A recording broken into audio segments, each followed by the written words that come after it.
الحمدللہ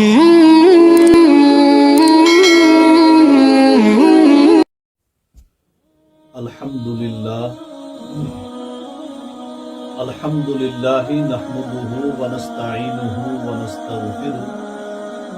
ونؤمن به ونتوکل علیہ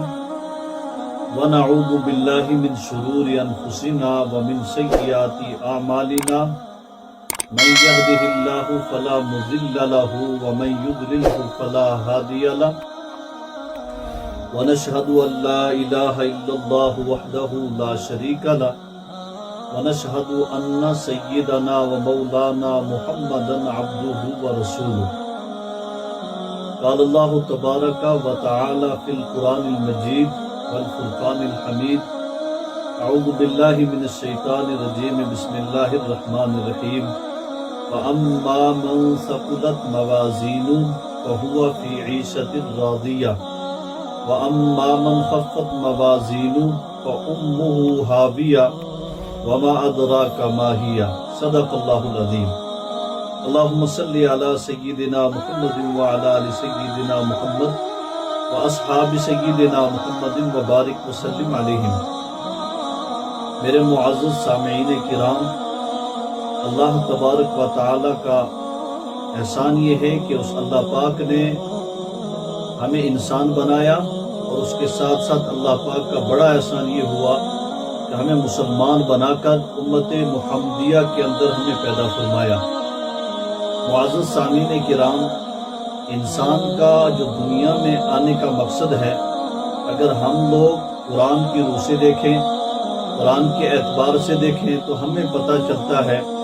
کہ اللہ تبارک و تعالی اس پوری کائنات کو بنانے والے ہیں، اس پورے نظام کو چلانے والے ہیں،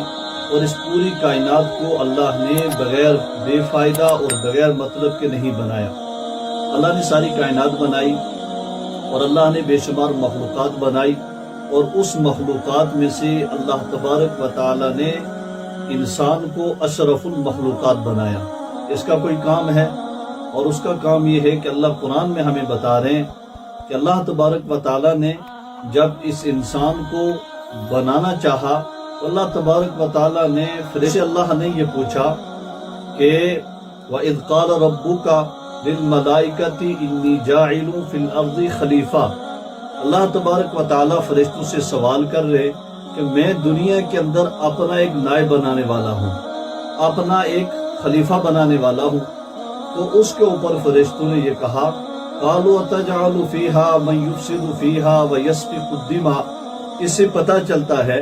کہ انسان کو جو اللہ نے پیدا کیا وہ اپنے اللہ کی بندگی ہے، اور اللہ کی حمد و ثنا ہے، اور اللہ کی تعریفات ہے۔ انسان کی زندگی یہی ہے، وہ زندگی ہی زندگی ہے جس کے اندر رب کی بندگی ہو،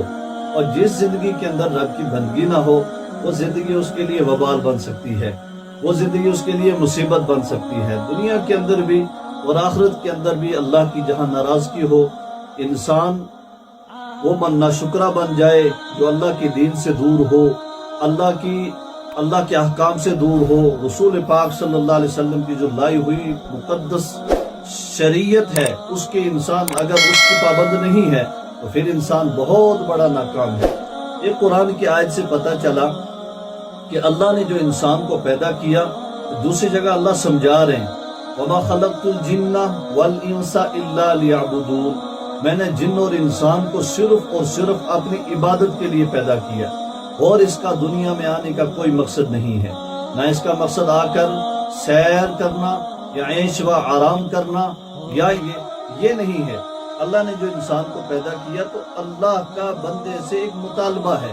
کہ تم نے جب کلمہ پڑھ لیا، جب تم مسلمان ہوگے، تو آپ سے میرا مطالبہ یہ ہے کہ تم ایمان لے آ چکے ہو تو پورے کے پورے دین کے اندر داخل ہو جاؤ، پورے کے پورے اپنے آپ کو دین کا پابند بنا لو۔ یہی انسان کی زندگی کا مقصد ہے، اور یہ جو زندگی اللہ نے ہمیں دی ہے یہ عارضی زندگی ہے، مختصر سی زندگی ہے۔ کل نفس ذائقۃ الموت، ہر ایک کو موت کا مزہ چکھنا ہے۔ دنیا کے اندر جو بھی شے ہے، جو بھی انسان کے علاوہ اور مخلوقات بھی ہیں، سب کو موت کا مزہ چکھنا ہے۔ پھر ایک ایسا نظام ہوگا کہ ہم سارے اللہ کے حضور پیش ہوں گے، پھر اللہ کے ہاں ہر انسان کو حساب و کتاب دینا ہے۔ حساب و کتاب کیا دینا ہے کہ اللہ تعالیٰ نے جو ہمیں اتنا عرصہ کی زندگی دی، 80 70 100 کے قریب جو زندگی دی، اللہ اس کے بارے میں بندے سے سوال کرے گا۔ عقل مند بندہ وہ ہے جو اس مختصر سی زندگی کو غنیمت جان لے اور آخرت کی تیاری کر لے اور آخرت کی فکر کر لے، وہ انسان بڑا خوش نصیب ہے، اس نے وہ بہت بڑا عقل مند ہے۔ دنیا کے یہ جو انتظام ہے رہنے کے، اگر انسان اس کے اندر لگ گیا اور آخرت کو بھول گیا تو پھر انسان بہت بڑا ناکام ہے۔ قالوا اتجعل فیہا من یفسد فیہا ویسفک الدماء، تو یہاں پر فرشتوں نے اللہ سے کہا آپ ایسی مخلوق کو پیدا نہ کرو جو دنیا میں جا کر خون اور فساد اور ظلم اور زیادتیاں کرے۔ وَنَحْنُ نُسَبِّحُ، اور ہم تیری تسبیح بیان کرتے ہیں، وَنَحْنُ نُسَبِّحُ بِحَمْدِكَ وَنُقَدِّسُ لَكَ۔ اللہ تبارک و تعالیٰ نے جب یہ جواب سنا فرشتوں کا، اللہ نے کہا قَالَ إِنِّي أَعْلَمُ مَا لَا تَعْلَمُونَ، جو میں جانتا ہوں وہ تم نہیں جانتے ہو۔ آج کوئی بندہ اگر اللہ کی طرف بڑھتا ہے، اللہ کے احکام پورا کرنے کی توجہ دیتا ہے، بستروں سے جدا رات کو ہوتا ہے، اندھیری نماز کے لیے اندھیری میں اٹھ کے دوڑتا ہے، اللہ تعالیٰ بندوں کا فخر فرشتوں پر کرتے اور کہتے ہیں کہ اللہ کہتے ہیں کہ تم ہی کہہ رہے تھے ایسی مخلوق کو پیدا نہ کرو، بتاؤ تو صحیح اسے بستر سے جدا کس نے کیا، رات کو اندھیری میں اسے مسجد کی طرف کس نے دھڑایا، اور اس کو اندھیری کے اندر مسجد کی طرف کون لے گیا؟ اس فرشتے جواب دیتے ہیں تیری محبت، تیرا ڈر، اور تجھے پانے کے لیے دوڑ کر مسجد میں پہنچے ہیں۔ تو اس لیے اللہ کہہ رہے ہیں قَالَ إِنِّي أَعْلَمُ مَا لَا تَعْلَمُونَ، میں یہ جو جانتا ہوں وہ نہیں آپ جانتے ہو۔ تو میرے محترم بزرگوں اور سامعین کرام، ہماری اور آپ کی زندگی کا مقصد ہے رب کو راضی کرنا۔ رب کو راضی کرنے کا میرا اور آپ کا یہی مقصد ہے کہ اللہ کا لایا ہوا احکام، اللہ نے جو ہمیں احکام دیے، رسول اللہ کی جو مبارک شریعت ہے، اس کے ہم پابند رہیں، اس کے اندر انسان کی کامیابی ہے۔ قرآن کریم کے مختصر میں نے شروع میں تلاوت کی ہے، جس کے اندر اللہ فرما رہے ہیں وَأَمَّا مَنْ ثَقُلَتْ مَوَازِينُهُ، جس کی نیکیوں کا پلڑا بھاری ہوگا، جس کی نماز، روزہ، زکوٰۃ، حج، خیرات، صدقات، یہ انسان اپنے خوبصورت اعمال کا جس کا پلڑا کیا وزنی ہوگا، تو کیا فرمایا فَهُوَ فِي عِيشَةٍ رَاضِيَةٍ، وہ عیش والی جگہ میں رہے گا، اس کا ٹھکانہ بڑا بہترین جگہ کے اندر ہوگا۔ اور اللہ ہم سب کی حفاظت فرمائے، دوسری آیت میں فرمایا وَأَمَّا مَنْ خَفَّتْ مَوَازِينُهُ، جس کی اعمال برے زیادہ نکل آئے، برائیاں زیادہ ہوں گی، فرمایا وَأُمُّهُ حَاوِيَةٌ، اس کا ٹھکانہ حاویہ ہے۔ پھر وہی رب یہ بتائے گا کہ تم نہیں جانتے ہو وہ حاویہ کیسا ٹھکانہ ہے، وہ حاویہ کیسی سخت ہے، یہ تم نہیں جان سکتے ہو۔ وَمَا أَدْرَاكَ مَا هِيَ، تمہیں پتہ ہی کیا، اگر کوئی انسان ایک خوبصورت جگہ میں چلا جائے، مدینہ چلا جائے، مکہ میں چلا جائے، دنیا کی خوبصورت جگہ چلا جائے، اور وہاں جا کر یہ حیران ہو اور زمین اللہ کی کو دیکھ کر کہے، گھر والوں کو آ کر قسم کھا کے بتائے تمہیں پتہ ہی کیا ہے وہ جگہ ہے کیسی ہے، اللہ کی قسم وہ فلانی کیسی خوبصورت جگہ ہے۔ تو اسی طریقے سے اللہ ہمیں کہہ رہے ہیں وَمَا أَدْرَاكَ مَا هِيَ، تمہیں پتہ ہی کیا ہے کہ وہ حاویہ ہے کیا ہے،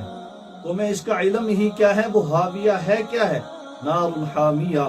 وہ آگ کا ٹھکانہ ہے، وہ آگ کی جگہ ہے، وہ ایسی سخت جگہ ہے کہ اس کا انسان اگر تصور میں لے آئے تو انسان کا دنیا کے اندر سکھ سے بیٹھنا،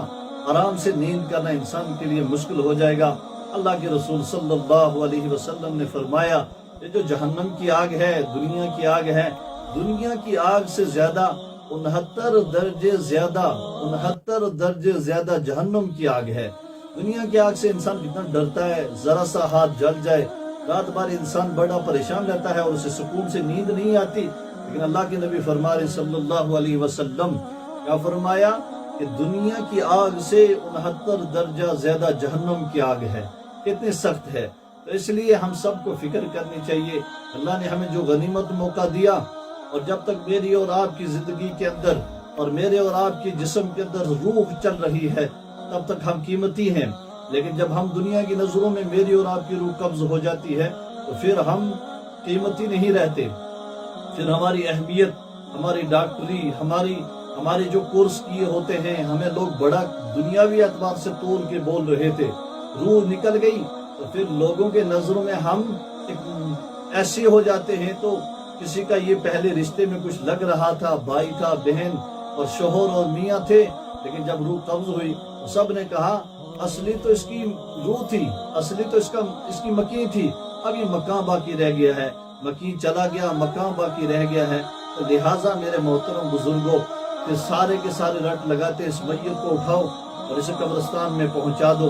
یہی انسان ہر ایک کا حشر ہونے والا ہے، چاہے مال والا ہو، دولت والا ہو، عہدے والا ہو، شہرت والا ہو، طاقت والا ہو، پیسے والا ہو، اور وزارتیں کیوں نہ ہو، کرسیاں کیوں نہ ہو، بادشاہتیں کیوں نہ ہو، سب کا ایک نہ ایک دن یہ انجام ہونے والا ہے. ہمیں کوشش کرنی ہے اس وقت سے پہلے ہم تیاری کر لیں، موت سے پہلے تیاری کر لیں. اللہ پاک سے دعا ہے اللہ ہم سب کو عمل کرنے کی توفیق دے، اللہ ہم سب کو موت سے پہلے موت کی تیاری کرنے کی توفیق دے. وما علینا الا البلاغ.